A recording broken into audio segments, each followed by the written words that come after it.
दोस्तों, स्वागत है आपका मेरे YouTube चैनल इंग्लिश बाबू पर। और आज मैं फिर हाजिर हूँ आपके साथ एक नई स्टोरी लेकर। और दोस्तों, आज की जो कहानी है बहुत ही इंटरेस्टिंग कहानी है, बहुत ही मज़ेदार कहानी है, सुनकर आपको बहुत मज़ा आएगा। उसके अलावा इस स्टोरी के अंदर आपको कई सारे नए इंग्लिश के वर्ड मीनिंग सीखने को मिलेंगे, उनकी करेक्ट प्रोनाउंसिएशन के बारे में पता चलेगा, और जो इसका ग्रामर का पार्ट है हम उसे बिल्कुल डिटेल में कवर करेंगे। तो जो ट्रांसलेशन का प्रोसेस है आप बहुत ही आसानी से सीख पाएंगे। तो चलिए दोस्तों, आज की इस कहानी को हम शुरू करते हैं और सबसे पहले कहानी का टाइटल देखते हैं। कहानी का टाइटल है द मंकीज़ रिवेंज। क्या मतलब हुआ दोस्तों? यहाँ मंकी के बाद एपेस्ट्रॉफी एस का प्रयोग किया गया है और इसका मतलब होता है का के की। जब हम किसी के साथ भी कुछ जोड़ना चाहते हैं तो वहाँ पर एपेस्ट्रॉफी एस का प्रयोग किया जाता है, जिसकी हिंदी होती है का के की। और रिवेंज एक नाउन है जिसका मतलब होता है बदला। तो इस पूरी लाइन का क्या मतलब हुआ? द मंकीज़ रिवेंज, मतलब कि बंदर का बदला। तो दोस्तों, ये आज की इस कहानी का टाइटल है, शीर्षक है। और अब मैं इसे पढ़ना शुरू करता हूँ। आपसे रिक्वेस्ट है आप इसे बिल्कुल ध्यान से सुने, और यदि आपको कोई नया वर्ड मिले तो आप उसे नोट भी ज़रूर करें। तो चलिए इसको शुरू करते हैं। Once uh hungry monkey entered a village. क्या मतलब हुआ दोस्तों? ये जो हमारा वाक्य है ये पास्ट इंडेफिनिट का अफर्मेटिव वाक्य है। और जब हम पास्ट इंडेफिनिट में कोई भी अफर्मेटिव का वाक्य बनाते हैं तो वहाँ पर वर्ब की सेकंड फॉर्म का प्रयोग किया जाता है। और एंटर का मतलब होता है प्रवेश करना, और ये वर्ब की सेकंड फॉर्म है। तो क्या मतलब हुआ? वंस एक बार, आ हंग्री मंकी मतलब एक भूखा बंदर, एंटर्ड मतलब वो घुस गया, आ विलेज एक गांव में। तो इस पूरी लाइन का क्या मतलब हुआ? Once uh hungry monkey entered a village मतलब एक बार एक भूखा बंदर गांव में घुस गया। He saw a field of large juicy pumpkins. क्या मतलब हुआ? और दोस्तों, ये भी हमारा पास्ट इंडेफिनिट का अफर्मेटिव वाक्य है, और ये सी की सेकंड फॉर्म है। सी मतलब देखना और सॉ मतलब देखा। तो क्या मतलब हुआ? ही सॉ मतलब कि उसने देखा, अ फील्ड एक खेत को देखा, a field of large juicy pumpkins मतलब बड़े, और जूसी का मतलब था रसदार, मतलब एक उसने खेत को देखा, और वो खेत किस चीज़ का था? ऑफ लार्ज जूसी पम्पकिन्स मतलब बड़े रसदार कद्दुओं का। तो इस पूरी लाइन का क्या मतलब हुआ? He saw a field of large juicy pumpkins उसने एक बड़े रसदार कद्दुओं के खेत को देखा। चलिए आगे देखिए। He looked around and saw no one around। क्या मतलब हुआ? और दोस्तों, लुक का मतलब होता है देखना, और ये सेकंड फॉर्म है। He looked around क्या मतलब हुआ? कि उसने आसपास देखा, अराउंड मतलब आसपास, and saw no one around और उसने वहाँ पर किसी को भी नहीं देखा। चलिए आगे देखिए। इसलिए he quickly bit into a pumpkin. क्या मतलब हुआ? दोस्तों, ये जो वर्ड है क्विकली, इसका मतलब होता है तुरंत, और ये एक एडवर्ब है। एडवर्ब का मतलब होता है ऐसा कोई भी शब्द जो किसी भी वर्ब की विशेषता के बारे में बात करे, बताए, उसको एडवर्ब कहा जाता है। और आप देखेंगे ज़्यादातर इस तरह के शब्द जो कि ly पे ख़त्म होते हैं वो ज़्यादातर एडवर्ब होते हैं। तो इस लाइन का क्या मतलब हुआ? इसलिए ही क्विकली बिट, और बिट ये बाइट की सेकेंड फॉर्म में, बिट मतलब काटना। ही क्विकली बिट उसने जल्दी से काटा, इनटू अ पम्पकिन मतलब उसने जल्दी से एक कद्दू को काटा। तो इस पूरी लाइन का क्या मतलब हुआ? इसलिए he quickly bit into a pumpkin इसलिए उसने जल्दी से एक कद्दू को काटा। चलिए आगे देखिए। Suddenly the farmer to whose field it had come saw the frog. दोस्तों, यहाँ पे ये शायद ये मिस प्रिंट है, क्योंकि कहानी के अनुसार इसको फ्रॉग नहीं होना चाहिए, इसको मंकी होना चाहिए। तो आप इसको फ्रॉग की जगह इसे मंकी ही समझें। तो इस पूरी लाइन का क्या मतलब हुआ? सडनली अचानक, द फार्मर जो किसान था, टू हुज मतलब कि जिसके, to whose field it had come. और दोस्तों, यहाँ ये जो इट है ये उस मंकी के लिए यूज़ किया गया, और ये एक प्रोनाउन है। प्रोनाउन का मतलब होता है इस तरह का शब्द जो कि किसी नाउन के स्थान पर यूज़ किया जाए उसे प्रोनाउन कहते हैं और उसे हिंदी में सर्वनाम कहा जाता है। तो ये जो यहाँ पर इट है वो बंदर के लिए प्रयोग किया गया है। तो इस पूरी लाइन का क्या मतलब हुआ? सडनली, अचानक। The farmer to whose field it had come, मतलब कि अचानक वो जो फार्मर था जिसके खेत में वो आया हुआ था। और दोस्तों यहाँ हेड के साथ थर्ड फॉर्म है और ये पास्ट परफेक्ट का वाक्य है, मतलब जिसके खेत में वो आया हुआ था। सॉ द मंकी, उसने बंदर को देख लिया। तो इस पूरी लाइन का मतलब आपको अच्छे से समझ में आ गया होगा कि अचानक वो जो फार्मर था, मतलब जो किसान था जिसके खेत में वो बंदर आया हुआ था, उसने बंदर को देख लिया। चलिए आगे देखिए। ही सैड, उसने कहा, how dare you eat my pumpkin. क्या मतलब हुआ? डेयर का मतलब होता है हिम्मत करना। तो इस लाइन का क्या मतलब हुआ? How dare you eat my pumpkin, मतलब कि आपकी हिम्मत कैसे हुई मेरे कद्दू को खाने की। और दोस्तों ये एक इंट्रोगेटिव सेंटेंस है। तो क्या मतलब हुआ? How dare you eat my pumpkin, मतलब आपकी हिम्मत कैसे हुई मेरे कद्दू को खाने की। चलिए आगे देखिए।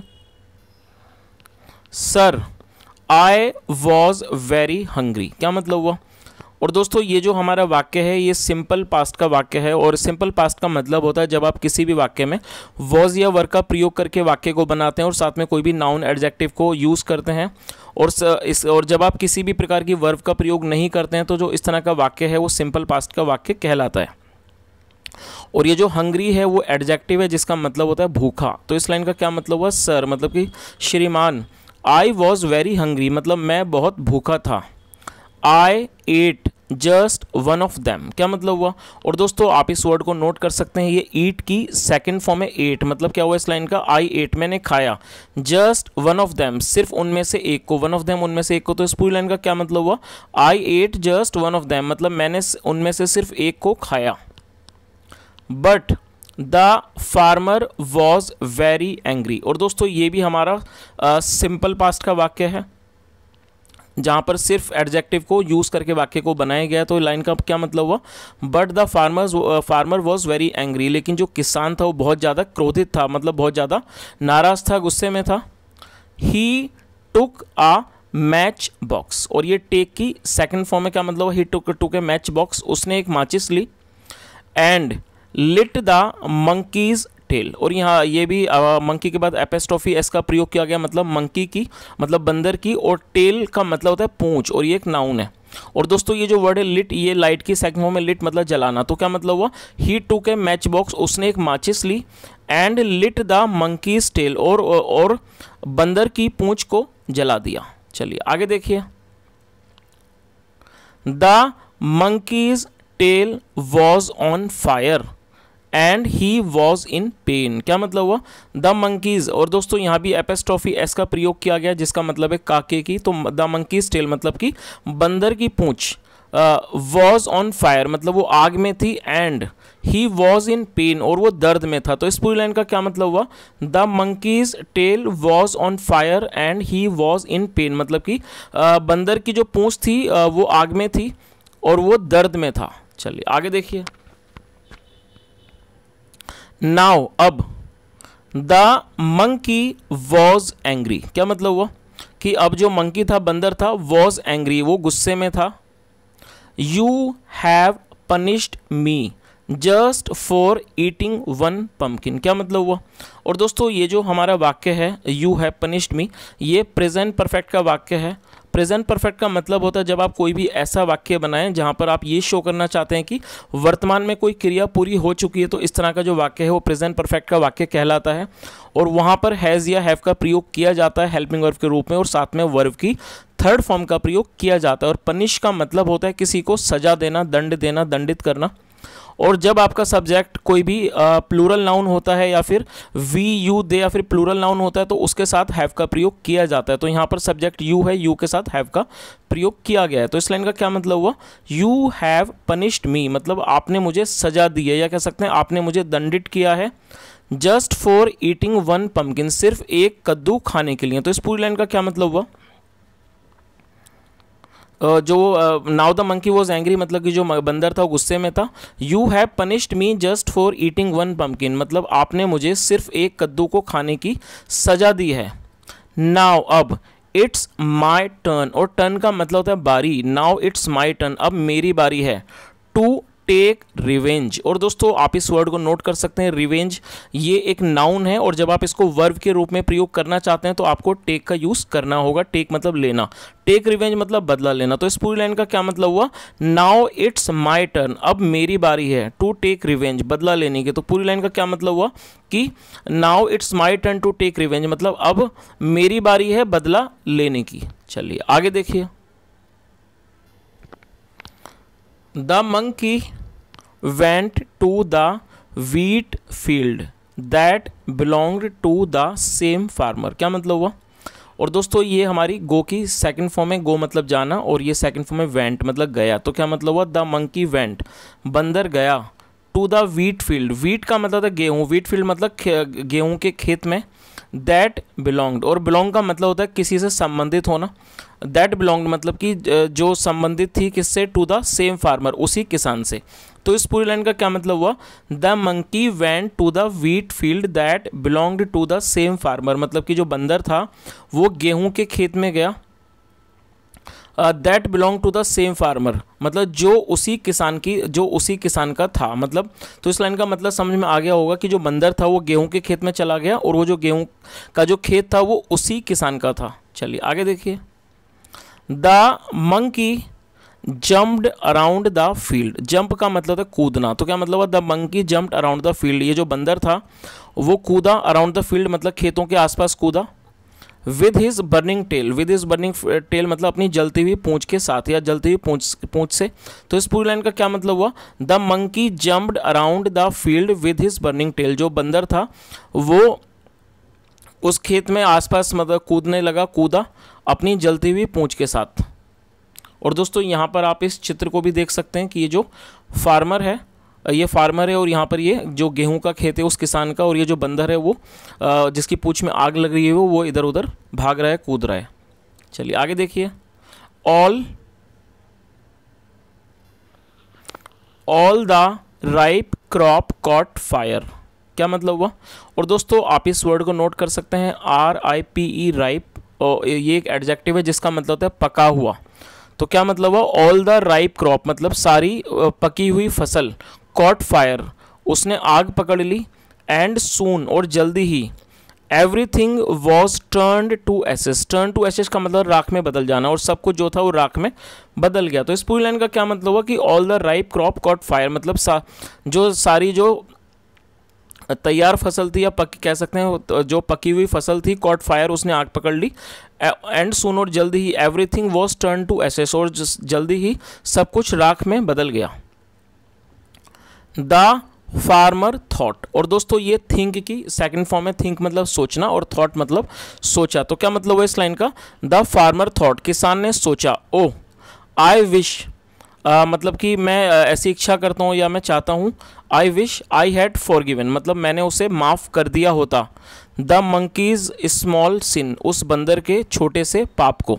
और दोस्तों यहाँ पर आप कुछ वर्ड मीनिंग आप उसे नोट कर सकते हैं। यहाँ पर ये जो फॉरगिवन है इसे आप नोट कर लीजिए, ये फॉरगिव की सेकंड फॉर्म है। फॉरगिव का मतलब होता है माफ़ करना, किसी को माफ़ करने को फॉरगिव कहा जाता है, और ये थर्ड फॉर्म है, और हेड के साथ वर्ब की थर्ड फॉर्म का प्रयोग किया जाता है, तो ये पास्ट परफेक्ट का वाक्य है। और आप एक और वर्ड नोट कर सकते हैं, SIN, सिन का मतलब होता है गुनाह या फिर पाप, और ये भी एक नाउन है। तो आप इन दोनों वर्ड को नोट कर सकते हैं। ये जो वर्ड है फॉरगिव, ये फॉरगिवन, ये फॉरगिव की थर्ड फॉर्म है जिसका मतलब होता है माफ़ करना, ये वर्ब है। और जो दूसरा वर्ड है ये SIN, सिन, ये एक नाउन है जिसका मतलब होता है गुनाह या फिर पाप। तो इस पूरी लाइन का क्या मतलब हुआ कि द फार्मर थॉट, जो किसान था उसने सोचा, oh I wish I had forgiven the monkey's small sin मतलब कि मैं ऐसा सोचता हूँ या मतलब मैं ऐसा चाहता हूँ, काश मैंने जो इस बंदर का एक छोटा सा जो गुनाह था, पाप था, उसे मैंने माफ़ कर दिया होता। तो दोस्तों ये जो आज की कहानी थी, और मैं उम्मीद करता हूँ कि जो इस कहानी का जो सार है, या जो कह सकते हैं जो इस कहानी से हमें सीखने को मिलता है, जो शिक्षा मिलती है, वो आपको बहुत अच्छे से समझ में आ गया होगा। जैसा हमने देखा कि जो किसान था उसने बंदर की एक बहुत छोटी सी मामूली सी बात पर उसे उतने बड़ी सज़ा दी, जिसकी वजह से जो बंदर था वो भी गुस्से में आ गया, और गुस्से की वजह से उसने किसान का बहुत नुकसान कर दिया। तो कई बार गुस्से में बहुत छोटी छोटी चीज़ों के ऊपर हम कई बार लोगों को बड़ी सज़ा देते हैं, जो कि एक अच्छी बात नहीं है। और कई बार किसी को माफ़ कर देना ही अच्छा होता है। तो दोस्तों ये आज की एक बहुत छोटी सी कहानी थी और मैं उम्मीद करता हूँ कि कहानी आपको अच्छी लगी होगी। और यदि आपको मेरा पढ़ाने का प्रयास भी अच्छा लगा हो तो आपसे रिक्वेस्ट है, वीडियो को लाइक करें, शेयर करें, चैनल को जरूर सब्सक्राइब करें और कमेंट करके ज़रूर बताएं यदि आपका कोई सुझाव हो या कहानी के माध्यम से और कहानी के बारे में आप कोई मॉरल देना चाहें तो आपका स्वागत है। सुनने के लिए thank you so much. Have a nice day and bye.